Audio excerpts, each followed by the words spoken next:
The knock hit Clara Whitmore's cabin door in Silver Creek, Colorado like a judge's gavel in a blizzard. She leveled a Winchester rifle at the latch, and her finger didn't shake even when the wind screamed. Outside stood Silas Maddox, a man so big he filled the porch, and so quiet he felt like trouble. His horse was steaming half dead on its legs, and the snow was swallowing every track behind him. Clara was a 24-year-old widow alone with a sick boy inside and a secret stash of $500. Silas said he wanted shelter, but Clara heard the other possibility that he wanted what was hidden under her floor. One wrong breath, one wrong word, and that rifle would speak in a storm that would bury the truth. Silas lifted his hands, scarred and empty, and he whispered, "Ma'am, I'm not here to hurt you." Clara didn't answer fast because the cold wasn't the only thing cutting her lungs. If you like frontier stories with grit, heart, and hard choices, subscribe now and ride with this channel. Quick question for you. Do you keep your blood pressure steady in winter, or does cold weather mess with you? Now listen close, friend, because folks think a blizzard is just weather. It isn't.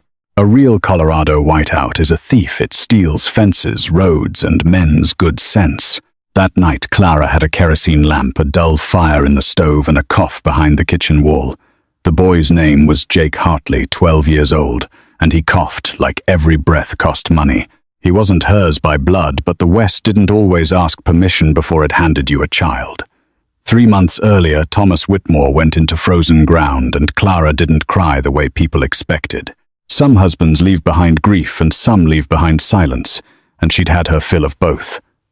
A week after the burial, she found Thomas's cash tucked under a cellar plank in an old flour sack. $500 can buy a new start, or it can buy new enemies depending on who's watching. Clara didn't know where the money came from, and that not knowing felt like a snake in the dark. So when the knock came, her first thought wasn't kindness, it was consequence. She called through the door, "Who is it?" and she kept the rifle steady.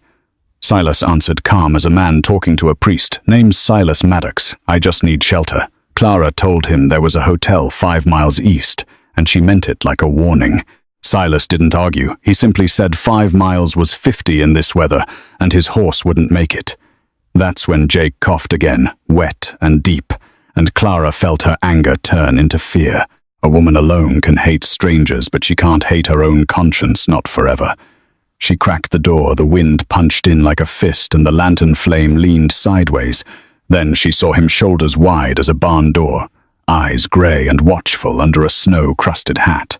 Silas looked at the rifle, then at her, and he said something that sounded almost amused. "You're smaller than I expected." Clara's mouth twitched once because pride's a stubborn thing, even when you're scared. She said, "I'm tall enough to pull this trigger," and she meant every word of it. Silas nodded, respectful and tired, and he waited for her decision like a man who'd been denied before. Clara pointed him toward the barn, and she told him he'd leave at first light if light ever came. Silas said thank you, and stepped back into the storm, as if her mercy weighed more than his boots. By morning the world looked like it had been erased. Snowdrifts stood waist-high, smooth and innocent, hiding the cruel things underneath. Clara stepped out with her scarf tight, the rifle left inside, and regret sitting heavy in her ribs. The barn was close, but the cold made every step feel like debt collecting. Halfway there, her boot caught on something buried in the drift, and she went down hard. The odor of the fall stole her breath, and the sky turned white, then distant. At first, the snow burned, her cheeks sharp as needles, then it stopped hurting. That scared her more than pain ever could. Warmth in a blizzard is a lie your body tells right before it quits. She tried to crawl, but her arms felt like wet wool. The barn door was only a few yards away, yet it might as well have been another county. She thought of Jake's cough and the thin soup she'd been stretching for days. She thought of Thomas, and how loneliness could feel safer than being owned. Then the wind shifted, and she heard footsteps steady and heavy cutting through the crusted snow. Silas Maddox dropped beside her like a man who'd done hard things without drama. He didn't waste words, and he didn't ask permission. He slid one massive arm under her shoulders, the other under her knees, and lifted her like she was light. Clara tried to fight, but her hands struck his chest and bounced off. He carried her into the barn, shouldering the door shut against the roar outside. Inside, the air smelled of hay, horse sweat, and iron heat. A small stove glowed, and her boots sat near it, unlaced and drying. Clara's eyes snapped open, wide panic flaring. "Don't touch me," she rasped. Silas stepped back at once, palms up. "You are freezing," he said. "I won't touch you now." The barn door banged again, and Jake stood there thin and wide-eyed. "Ma," Clara forced her voice steady. "I fell, that's all." Jake looked up at Silas and asked simple and deadly, "Are you a bad man?" Silas knelt, lowering his size on purpose. "Used to be," he said. "Trying not to be now." Silas should have left at dawn, yet the road stayed choked, and the drifts kept the horizon locked tight today, too. Clara told herself it was practical, but she listened for hoofbeats anyway, and none came from his stall outside once. Instead, she heard an axe bite clean wood and Silas humming low like a church hymn learned the hard way. He fixed the sagging fence first, setting posts straight and packing snow and dirt until the line looked proud again. Then he climbed the roof, moving careful on the ice, and patched leaks with shingles Clara couldn't afford in town. Jake trailed him like a shadow, coughing less each day, and asking 100 questions that made Clara blush sometimes. Silas never laughed at the boy. He showed him how to grip a knife and how to breathe slow first. When Jake swung the maul wrong, Silas stepped behind him, guiding the motion without letting pride get bruised at all. Clara watched those massive hands gentle around small fingers, and she hated how safe that gentleness felt to her now. Monsters didn't split kindling for free, and they didn't mend doors, yet Silas did both before breakfast every single day. On the fourth morning, a wagon creaked up the lane, and Maggie O'Brien hopped down, grinning like trouble itself again. She hugged Clara, hard-shoved flour and beans into her arms, and eyed Silas on the porch with amusement plain. He tipped his hat, polite as a preacher, and Maggie raised one brow, as if she'd already read the ending. Later, by the stove, Maggie said he was handy and big enough to scare off any debt man who came. Clara snapped that he was a stranger, but Maggie just exhaled smoke and reminded her they'd all arrived strangers once. Maggie told her the town had noticed him quiet, watchful, passing through like a man outrunning his name at last. Clara's stomach tightened because names carried bullets, and she'd buried enough men to respect that truth for years already now. That night, Silas ate supper in silence, and when Jake talked, his eyes softened, then hardened again for no reason. Clara caught him staring at the cellar corner once, and her hand went cold as if money could smell fear. Silas looked away, and in that small mercy, Clara felt something dangerous, hope settling beside her fire for the first. The black carriage arrived at noon, rolling up Clara's lane like it owned the snow and the silence. Harlon Crane stepped down in white gloves, smiling thin, while two hired guns stayed close behind him quietly. Clara opened the door with her chin high, and she kept her hands visible even as fear bit. Crane offered condolences that sounded rehearsed, then asked about Thomas, as if the grave were a ledger today. He spoke of a debt, $500 plus interest, and said the land would settle it neatly. Silas came from the fence line, slow and broad, and the porch boards creaked under his weight once. Crane's eyes flicked to him, measuring muscle and mood, then returned to Clara with practiced charm alone again. Clara said the land was not for sale, and Crane replied that everything was for sale, always, sir. Silas stepped forward, and he didn't touch his gun, which made the threat feel even larger there now. He said the lady already answered you, and his voice carried the calm of a closing jail door. Crane smiled wider, and he promised to return with papers, deputies, and men who liked fire too much. When the carriage finally turned away, Clara's knees went soft, and she hated that Silas saw it all. He stayed outside, a moment scanning the tree line like a man counting exits in a saloon fight quietly. Inside, Clara found her hands shaking, and she pressed them to the stove, pretending it was heat only. Silas asked who Crane was, and Clara said he was a lone man with a taste for taking. Silas nodded once, and his jaw tightened as if he'd met that kind of predator before out west. Clara admitted she had money hidden, and the words tasted bitter because Thomas never earned it honest enough.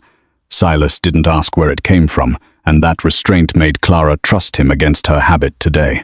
That night, Jake slept easier, and Clara listened to the wind, hearing Crane's promise inside it again too. Silas sat at the table, turning his tin cup, and he said he'd help if she'd let him. Clara wanted to say no because help from men had always carried a price she couldn't pay twice. But Silas said, "You gave me shelter for nothing, and that kind of mercy changes a man fast." Clara looked into those grey eyes, and she saw weariness, not hunger, and it startled her so much. She told him stay until the road's clear, and he answered with a nod that felt like oath. Far off the sky darkened again, and Clara realized the next storm wouldn't bring snow, it'd bring men. After Crane rode away, Clara found Thomas's old coat, and she remembered the weight of secrets in pockets. Inside a torn lining, her fingers touched paper, and her stomach tightened before she even read a line. It was a letter signed with Crane's name, listing rifles, crates, and a payment that matched the hidden cash. Clara sat at the table listening to the stove pop, and she understood why Thomas never let her ask questions. The money wasn't a blessing, it was bait, and now the hook was already in her jaw. She hid the letter under the flour sack again, and she told herself silence would keep Jake safe. Silas noticed her distance at supper, and he didn't push, he only watched the door and windows. The next morning a rider stopped at the gate, and the man's coat carried dust from town. He held up a poster, and Clara saw Silas's face drawn hard with $200 beneath it. Jake stepped onto the porch, coughing once, and Clara felt the world tilt toward ruin again. Silas walked out beside her, and he said, "Yes, sir, that's me, like a man accepting weather." The bounty hunter studied Clara, then Silas, and he offered 48 hours because he liked easy work. When the rider left, Silas stayed on the steps, and the truth finally came out of him in pieces. He told her about guarding shipments for a mining outfit, and about men who paid in whiskey and fear. He confessed one night went wrong, and he refused an order that would have burned a family out. Shots followed, someone fell, and Silas ran, carrying that shadow across every mile since then. Clara didn't excuse him, but she saw the line he tried to hold, and that line mattered. She said, "Everyone deserves a chance." And Silas looked down, as if he'd forgotten those words existed. That evening, Clara pulled the hidden letter out, and she realized Crane wasn't just a debt man. If she stayed quiet, Crane would take the land, but if she fought, she might lose more than land. Silas asked what she was holding back, and Clara swallowed hard because trust was a door that once opened couldn't be shut again. She told him about Thomas and Crane, and for the first time Silas's hands curled not to strike but to protect here today. Clara didn't sleep. She sat with the letter on her lap and listened to the stove tick like time was filing her name into trouble. Silas waited at the table, not pressing her, but his eyes kept sliding to the window, because men like Crane didn't visit once and forget.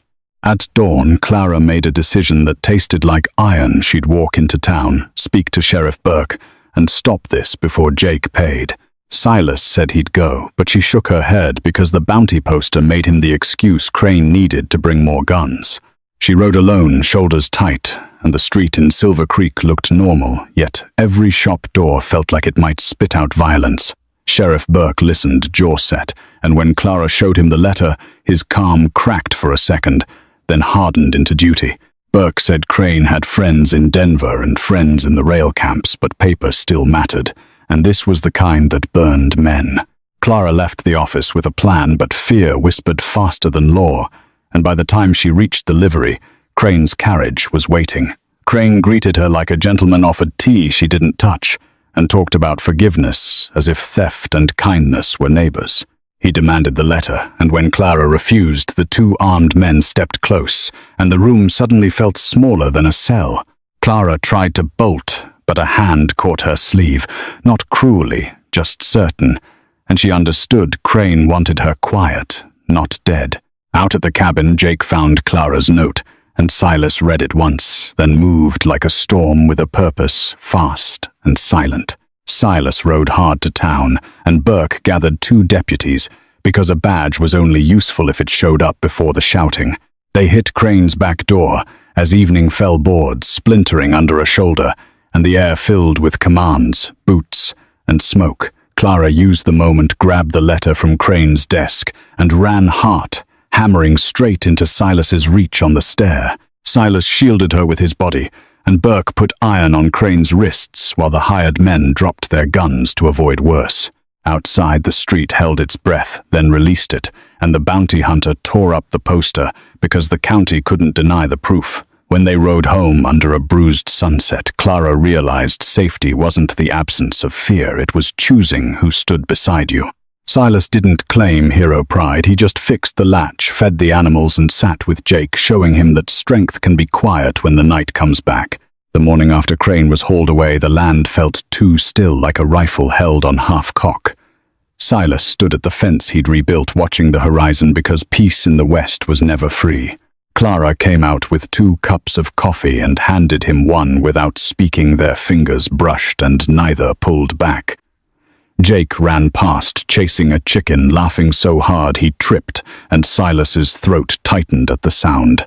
Sheriff Burke rode up before noon, dust on his coat, and said Crane was headed to Denver tomorrow under guard. Victor was alive too, Burke added, angry but alive, and that meant the feud wasn't buried yet. When the sheriff left, Clara faced Silas on the porch, shoulders squared like she was meeting a storm again. "You can go now," she said softly. "No one's hunting you anymore." Silas looked at her, really looked, not at the rifle, not at the door, but at the woman inside the fear. "I know," he said. "I don't want to." That night the fire burned low and the cabin smelled of beans, smoke and clean wood. Clara spoke first because silence had been her prison for years, and she was done serving that sentence. She told him she'd been married before she knew what love was supposed to feel like. She told him cold had masqueraded as normal, and quiet had masqueraded as safety, and she'd believed both lies. Silas listened without fixing, without interrupting, the way a man listens when he knows words cost something. When she finished, he said, "You won't have that again. Not with me." He didn't promise a fairy tale, he promised a steady hand and an honest day, which mattered more here. Later, Clara reached for his hand, and Silas followed her, careful, like strength was something you measured out. He didn't take what wasn't offered. He waited, watched her breathe, and let her choose every step, because a frightened heart needs room. What Clara found wasn't force, it was patience, and a kindness that didn't ask to be repaid. When dawn came, it came gentle, and Silas felt something unfamiliar settle in his chest. Not victory, belonging. Weeks passed. Silas worked the land, helped Jake with letters, walked into town without scanning every roofline. But one evening he turned a simple gold ring in his fingers, and Clara saw the fear in him, the fear of being half in, half out. "I don't know how to stay without committing," he admitted, and the confession sounded braver than any gun. Silas bought the ring in town like a man buying lumber, quiet, deliberate, and a little afraid of his own hope. That night he set it on the table between them, and the gold caught the firelight like a promise trying to breathe. Clara stared, not because she doubted him, but because good things had always arrived with a hidden hook before. Silas swallowed once, then stood, shoulders filling the room, yet his voice stayed gentle and plain. "I don't know how to be halfway," he said. "I don't know how to stay without committing."